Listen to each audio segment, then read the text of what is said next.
l'émission Lecture et Notes bibliques.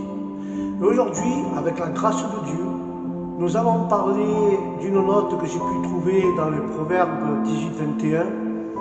Et le titre que j'ai donné à ce proverbe, c'est ainsi que Dieu m'a mis ce titre dans mon cœur. Donne-nous, Seigneur, des paroles avec quoi nous pouvons travailler. Alléluia.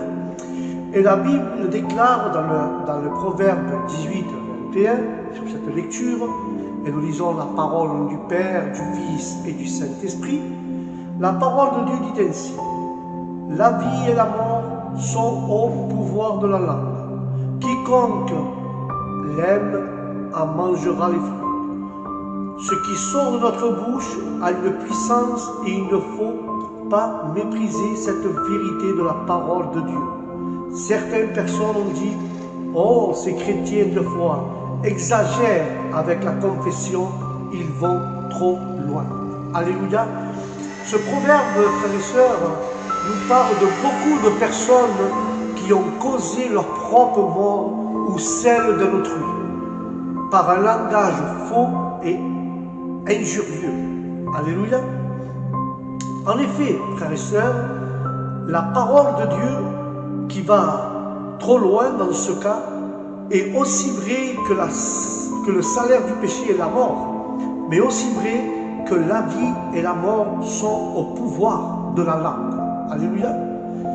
Bien entendu, frères et sœurs, il y a des gens qui deviennent superstitieux en tordant la doctrine de la confession. Il y a dans les domaines surnaturels des excès.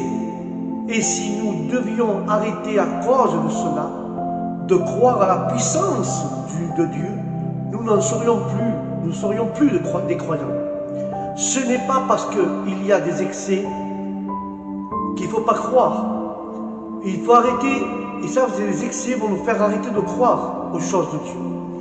Mais j'ai vu qu'un jour, un pasteur avait reçu une visitation glorieuse de la part de Dieu. Il n'avait pas encore 30 ans qu'il était dans une conférence de 800 personnes. Et il l'a appelé sur le devant, et la puissance de Dieu est tombée sur lui. Et il est resté environ 4 heures au sol dans la présence de Dieu. Alors qu'il était dans l'esprit, 2 anges lui apparus. Un ange lui dit: donne-nous des paroles avec quoi travailler. Et cette parole, c'est une grande révélation pour un enseignement. Elle n'a pas encore pu ouvrir les yeux sur la puissance de la parole de Dieu dans nos bouches. Nous parlons jamais, frères et sœurs, ne nous parlons jamais aux anges. Nous ne louons pas non plus, mais nous essayons pas d'avoir des visions d'anges. Mais la parole de Dieu déclare dans le livre des Hébreux 1,14: ne sont-ils pas tous des esprits au service de Dieu, envoyés pour exercer un ministère en faveur de ceux qui doivent hériter du salut? Alléluia. Voilà ce que dit le livre des Hébreux.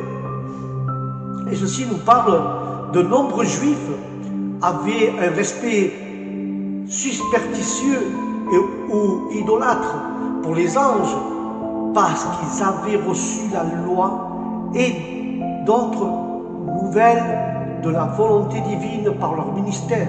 Il est considéré comme des médiateurs entre Dieu et les hommes. Et certains allaient jusqu'à leur rendre une sorte d'hommage ou de culte religieux. Il était donc nécessaire que l'apôtre insiste non seulement sur le fait que le Christ est le créateur de toutes choses, et donc des anges eux-mêmes, frères et sœurs, mais aussi sur le fait que le Messie a ressuscité et exalté dans la nature humaine, à qui les anges et les autorités et les puissances sont soumises. Mais pour le prouver, plusieurs passages sont tirés de l'Ancien Testament, en comparant ce que Dieu y dit des anges avec ce qu'il dit au Christ, l'infériorité des anges par rapport au Christ apparaît clairement. Voici l'office des anges. Ils sont les ministres ou les serviteurs de Dieu. pour faire son plaisir. Combien de choses plus grandes sont dites du Christ par le Père? Et reconnaissons-le et honorons-le comme Dieu. Car s'il n'avait pas été Dieu, frères et sœurs, il n'aurait jamais fait l'œuvre du médiateur. Alléluia. S'il n'aurait pas été Dieu, il n'aurait jamais fait l'œuvre du médiateur. Amen. Et il n'aurait jamais porté la couronne du médiateur. Il est déclaré comment Christ a été qualifié pour la fonction de médiateur et comment il a été confirmé. Il porte le nom du Messie parce qu'il a été loin. C'est seulement en tant qu'homme qu'il a à ses semblables et en tant que loin du Saint-Esprit, mais il est au-dessus de tous les prophètes, il est au-dessus de tous les prêtres, de tous les rois qui n'ont jamais été employés au service de Dieu sur terre. Car le livre de Psaume 102, 25 et 27 est récité dans lequel la puissance de toute puissance du Seigneur Jésus. Le Christ est déclaré à la fois en créant le monde et le changement. Christ pliera ce monde comme un vêtement pour ne plus être maltraité, pour ne plus être utilisé comme il a été, de même qu'un souverain, lorsque ses vêtements d'État sont pliés et rangés, est toujours un souverain.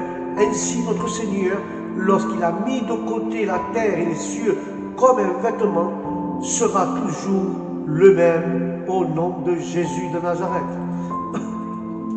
Mes frères et mes sœurs, ne mettons donc pas notre cœur sur ce qui n'est pas ce que nous pensons d'être et qui ne sera pas ce qu'il est maintenant. Le péché a porté au grand changement dans le monde pour le pire, et le Christ y portera un grand changement pour le meilleur. Que ces pensées nous rendent vigilants, diligents et délicieux à ce monde merveilleux, et qu'on ait un monde meilleur, car le Sauveur a fait beaucoup pour faire de tous ses amis, mais il a des ennemis, mais ils deviendront son marchepied par une humble soumission ou par une destruction totale. Alléluia. Le Christ continuera à conquérir et à vaincre. Les anges les plus exaltés ne sont que des esprits au service des simples serviteurs du Christ, chargés d'exécuter ses commandements. Les saints, à l'heure actuelle, sont des héritiers, mais ne sont pas encore entrés en possession. Mais les anges et les servent en opposant la méchanceté et la puissance des mauvais esprits, en protégeant et en gardant leur corps, en instruisant et en réconfortant leur âme sous la direction du Seigneur Jésus-Christ et du Saint-Esprit. Amen. Les anges rassembleront tous les saints au dernier jour, lorsque tous ceux dont le cœur et l'espoir sont tournés vers des trésors périssants et des gloires fanées seront chassés de la présence du Christ dans la misère éternelle. Amen. C'est pour ça que la Bible dit cela. La Bible déclare que les anges servent Dieu en servant les croyants. Les anges travaillent avec la parole de Dieu. Si vous confessez constamment les circonstances de notre vie, Dieu ne pourra pas œuvrer pour vous, car vous déclarez ce en quoi vous croyez. Car la parole de Dieu dit dans les Hébreux 11, 6, « Or, sans la foi, il est impossible de lui être agréable, car il faut que celui qui s'approche de Dieu croit que Dieu existe et qu'il est le rémunérateur de ceux qui le cherchent. » Alléluia. Que veut dire ce verset Hébreux 11, 6? Voici quelques exemples illustrés de la foi dans l'Ancien Testament. Abel a apporté un sacrifice d'expiation des premiers-nés de son troupeau. Se reconnaissant pécheur qui mérite de mourir et espérant seulement, frères et sœurs, la miséricorde à travers le grand sacrifice. Et nous pouvons voir qu'on cette note que la rage orgueilleuse et l'inimité hostilité de Caïn contre l'adorateur reconnu de Dieu ont conduit aux effets terribles que les mêmes principes ont produits à chaque époque, la persécution cruelle et même le meurtre des croyants. C'est par la foi, frères et sœurs, et seulement par la foi, qu'Abel, étant mort, parle encore. Il a laissé un exemple instructif en parlant d'Enoch, a été transféré ou retiré afin qu'il ne voit pas la mort. Mais Dieu l'a amené au ciel comme Christ le fera pour ses saints, qui seront vivants à la seconde venue. Nous ne pouvons pas venir à Dieu à moins de croire qu'il est ce qu'il a été révélé, être dans les Écritures. Ceux qui veulent trouver Dieu doivent le chercher de tout leur cœur, frères et sœurs. Car la foi de Noé, mes frères et sœurs, la foi de Noé a été influencée à sa pratique. Cela poussait à préparer une arche. Sa foi condamnait l'incrédulité des autres et son obéissance condamna leur mépris et leur rébellion. Les bons exemples convertissent les pécheurs ou les condamnent. Cela montre comment les croyants avertis par Dieu de fuir la colère à venir sont touchés par la peur et se réfugient en Christ et deviennent héritiers de la justice de la foi. Alléluia. La gloire est à Dieu. La gloire est seulement à Dieu, frères et sœurs. Et ça nous apporte que, frères et sœurs, ça nous apporte qu'il faut comprendre qu'on ne s'approche pas de Dieu simplement dans la prière, mais dans le sens de se mettre à part pour quelques minutes, fermer les yeux et prier. Alléluia. On s'approche de Dieu en méditant et aussi en proclamant la parole de Dieu. Si vous ne savez pas comment vous approcher de Dieu, confessez la parole de Dieu. Vous verrez que sa présence vous enveloppera. Alors vous déclarerez la foi et les versets qui viennent dans votre esprit. On s'approche donc de Dieu en confessant la parole. Amen. De la même manière, de la même façon, frères et sœurs, que Dieu a besoin de sa parole dans notre bouche pour travailler dans nos vies. Les anges ont besoin de nos paroles pour travailler. Je le dis encore, ne nous parlons pas aux anges, mais les anges entendent ce que nous disons au nom de Jésus. Si les anges nous entendent, les démons aussi parfois, que Dieu les réprimande. En effet, si une personne commence à avoir un langage diabolique, cela s'appelle le monde des ténèbres qui se manifeste, et des gens ont dit « Moi je mourrai avant mes 30 ans, car mon père est mort avant 30 ans et mon grand-père aussi. » Vous savez quoi? Si cette personne déclare cela régulièrement avec foi, c'est ce qui se passera. Bien des gens n'étaient ni pauvres ni malades, mais de force de confesser les choses du royaume des ténèbres et de confesser leur crainte de la maladie et de la pauvreté, ils ouvrent une porte aux démons à travailler dans leur vie. Il y a des pasteurs anciens qui ont connu une église, mais il y en a beaucoup de cette manière, qui se réunissaient pour prier, mais dans leur réunion de prière, ils n'étaient que des prières et de lamentations et de plaintes et de craintes et de confessions négatives et de défaites. Eh bien, ils avaient beau à prier, il ne se passait rien, frères et sœurs. Celui qui s'approche de Dieu doit venir avec foi, et vous ressortirez de cette église plus mal qu'en rentrant, car cela ouvre les portes à des esprits méchants qui venaient tyranniser les gens et les oppresser encore plus. Dieu a besoin de vos paroles pour travailler, et ces anges qu'il envoie pour nous aider ont aussi besoin de nos paroles pour travailler avec la parole de Dieu dans notre bouche. Alléluia. Lorsque les anges entendent la parole de Dieu dans notre bouche, cela leur permet de travailler plus. Nous confessons la parole de Dieu avec foi et avec une vie droite et bien entendue. Et plus les anges seront en action pour nous, il ne faut pas mépriser le ministère des anges en faveur de ceux qui doivent hériter le salut. Ainsi que Pierre était en prison, un ange exerça son ministère auprès de lui. Et nous le voyons dans les livres des Actes, chapitre 12, versets 7 et 8. La parole dit ainsi: et voici un ange du Seigneur survint, et une lumière brilla dans la prison. L'ange réveilla Pierre en le frappant au côté et en disant: lève-toi vite. Les chaînes tombent de ses mains, et l'ange lui dit: mets ta ceinture et tes sandales. Il fit ainsi, et l'ange lui dit encore: enveloppe-toi de ton manteau et suis-moi. Là, nous voyons, Pierre avait une conscience paisible, il avait une espérance vive, et les consolations du Saint-Esprit peuvent garder les hommes calmes dans la pleine perspective de la mort. Même ceux-là, même qui ont été les plus distraits par la terreur à cause de cela, le moment où Dieu nous aide, c'est lorsque les choses sont poussées à la dernière extrémité, frères et sœurs. Et là, nous voyons que Pierre, l'apôtre Pierre, était assuré que le Seigneur ferait en sorte que cette épreuve, frères et sœurs, se termine de la manière qui serait la plus glorieuse pour sa gloire. Ceux qui sont délivrés de l'emprisonnement spirituel doivent suivre leur libérateur, comme les Israélites lorsqu'ils sortaient de la maison de la servitude. Ils ne savaient pas où ils allaient, mais ils savaient qui ils suivaient.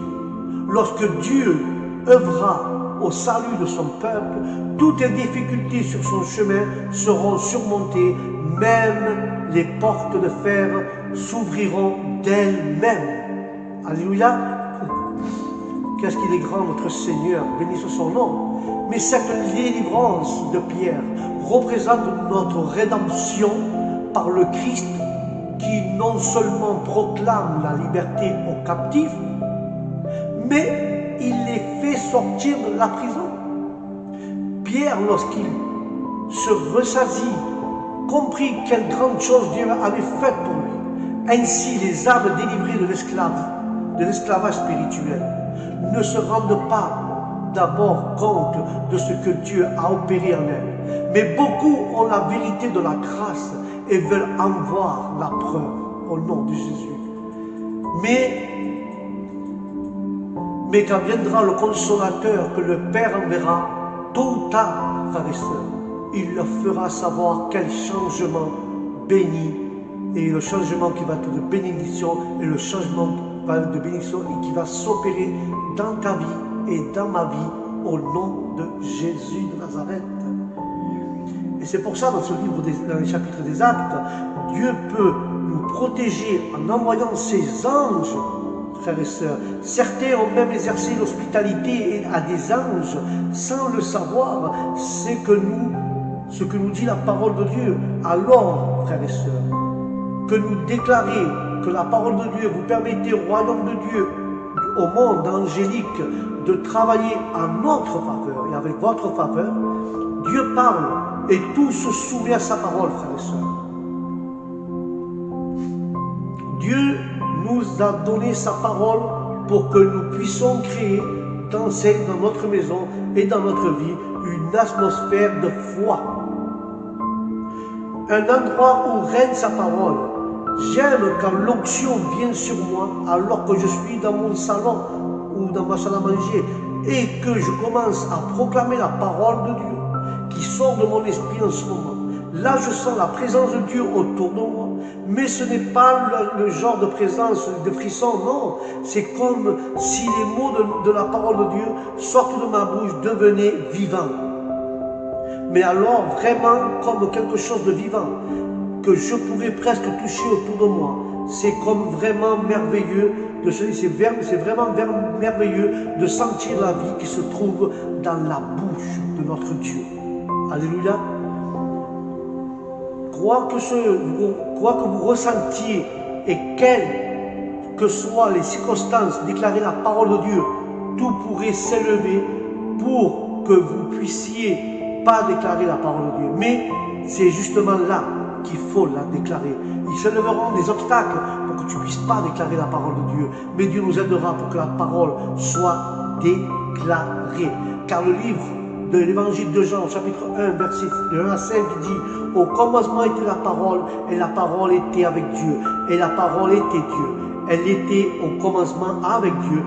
Toutes choses ont été faites par elle, et rien de ce qui a été fait n'a été fait sans elle.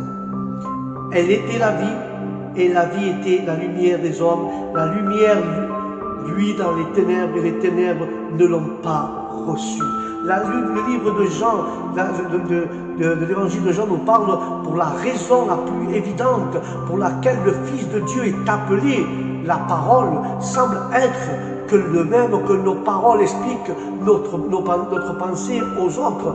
Le Fils de Dieu a été envoyé afin de révéler la pensée de son Père au monde. Ce que l'évangéliste dit, l'apôtre Jean, dit que dit de notre Seigneur Jésus-Christ éprouve qu'il est Dieu. Il affirme son existence au commencement, sa connexion avec le Père.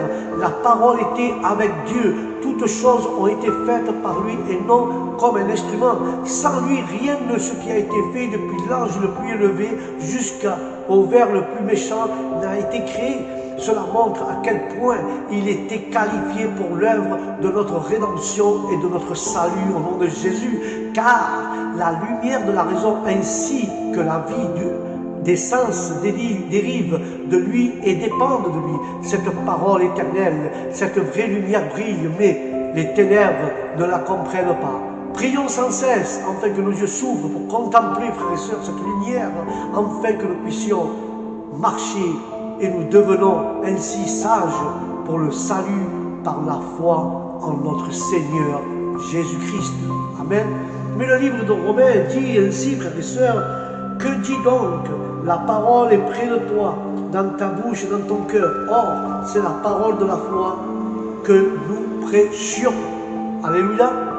Le pécheur auto-condamné n'a pas besoin de demander, frères et sœurs, de demander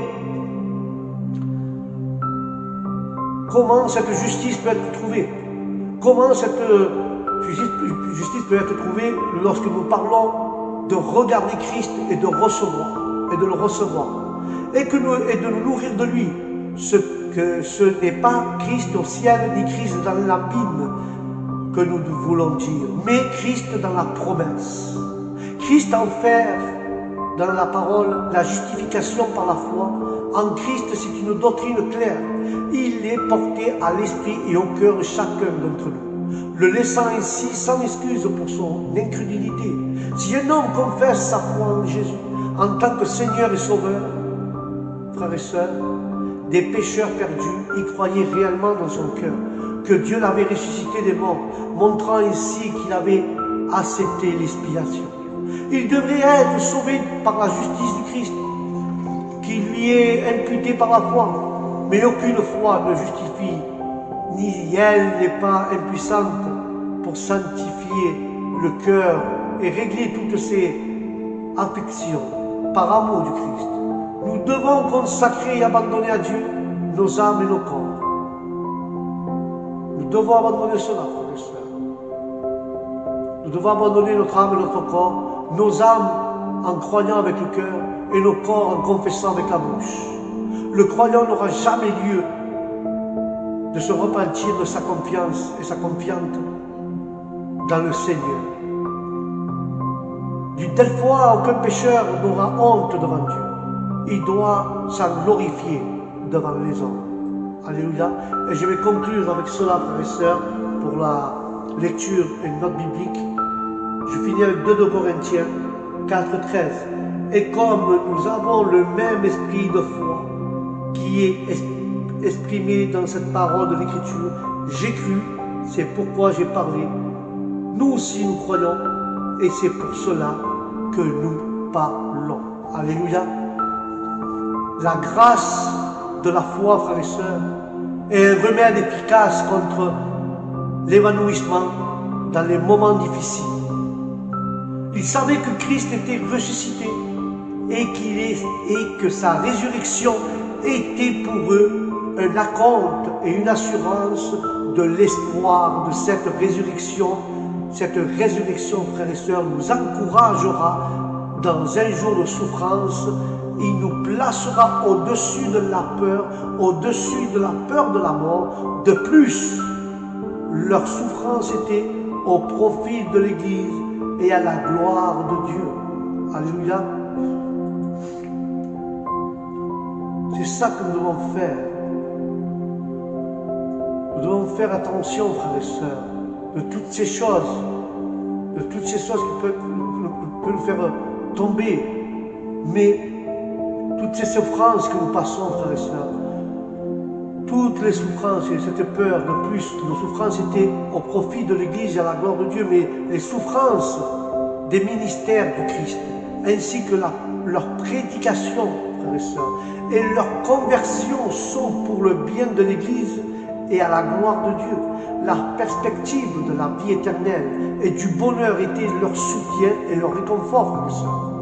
Quel sens, frères et sœurs, était prêt à prononcer lourd et long et pénible et fastidieux, la foi perçue comme légère et courte et pour un instant, le poids de toutes les afflictions temporelles était la légèreté elle-même, tandis que la gloire à venir était une substance lourde et durable au-delà de toutes les descriptions.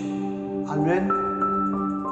Mais si l'apôtre pouvait qualifier de légères ces épreuves lourdes et prolongées, ne serait-ce que pour un instant, quelques doivent être non insignifiantes difficultés, la foi permet de porter ce juste jugement des choses. Il y a des choses invisibles ainsi que des choses visibles. Il y a cette grande différence entre eux et les choses invisibles sont éternelles. Les choses visibles sont temporelles ou temporelles. Elles sont temporelles seulement, frères et sœurs. Mais détournons donc les yeux des choses que l'on voit. Cessons de rechercher les avantages du monde ou craindre les détresses présentes, mais plutôt faisons preuve de diligence pour faire grandes choses de notre bonheur futur. Alléluia. Sur cette note biblique, je vous laisse, frères et sœurs. La note biblique parlait du livre de Proverbes 18, 21. Donne-nous des paroles pour quoi travailler. Donne-nous des paroles pour pouvoir travailler. Voilà ce que dit cette note biblique. Donne-nous des paroles avec quoi nous pouvons travailler.